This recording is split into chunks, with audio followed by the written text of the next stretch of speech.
Marcus, as we get ready for the 2009 Australian Open, can we go back to that epic match you played with Lleyton Hewitt last year? 4 hours, 45 minutes, finishing at 4:34 a.m. in the morning. Can you tell us a year on, what are your most vivid memories of that match? I lost.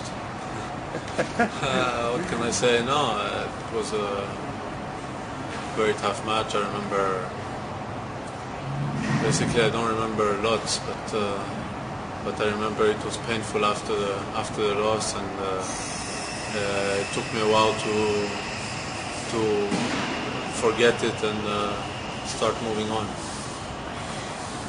When you're part of a special match like that, do you actually enjoy the match, or if you start to enjoy it in the heat of battle, do you maybe lose concentration or focus, and so you can't let yourself enjoy it? I enjoy it.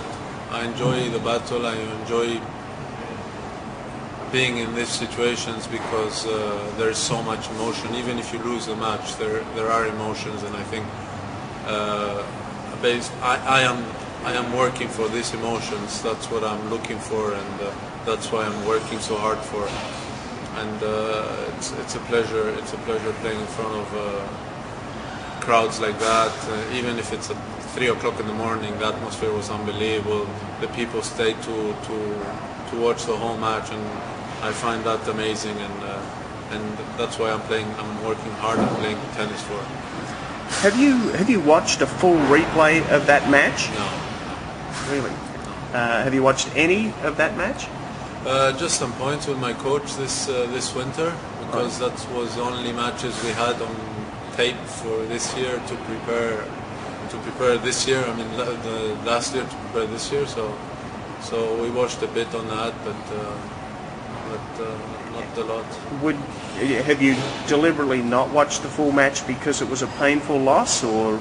I don't usually watch my matches, so. Okay. Was that the most exhausted you've ever been after a tennis match? No. It was Agassi's match. Right. In 2006 US Open, second round. You had the cramps going that day, didn't you? Yeah.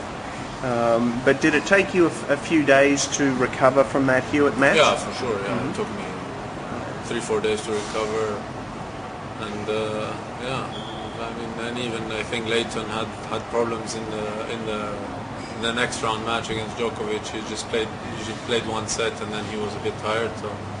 So I think it's a pity that we went out so late, because I think it was a great battle, and we didn't deserve that. Even Lleyton, the winner, didn't deserve to come out 2 days later, one day later, and be so tired.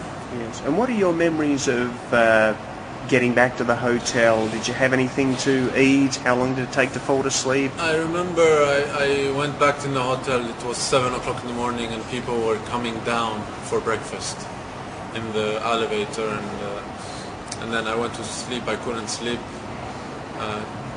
Talked to my girlfriend on Skype, on internet, and then fall asleep around 9:30 and woke up at 12.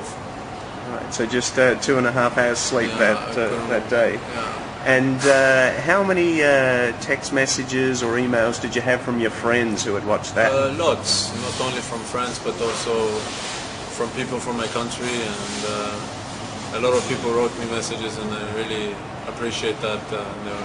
They showed love, because it's important that those moments, the people that you know and people that are behind you are nice to you, and show you love and stuff. So it was really nice of them.